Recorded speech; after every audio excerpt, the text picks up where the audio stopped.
Hey, it's Tom Jackobs here, and thank you for joining me. I love giving these little daily tips to help you improve your sales conversions and get more clients. So here's today's little tidbit. It's all about automation and using systems and processes to make sure that you are effective in your sales processes.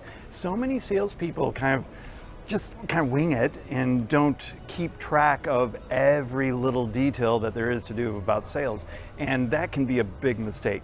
Imagine if you're getting 100 leads a month and you're having to follow up with them. If you don't have a system in place to do that, then it's going to be very difficult and leads will drop through the cracks. And you do not want that at all. You want to automate as much as possible. Get a CRM, client relationship management software, so that you can keep track of your leads, you can keep track of your conversions, and everything on the administrative side of sales is taken care of a lot easier, so you can spend more time on the phone making sales. And that's what every salesperson really wants anyway. So if you're interested in getting one of those CRMs and taking a look, I actually have one. So go ahead and drop me a DM, and I can't wait to talk to you about how that can solve so many problems, especially with time. So go ahead and try that tip out, and I can't wait to see you tomorrow.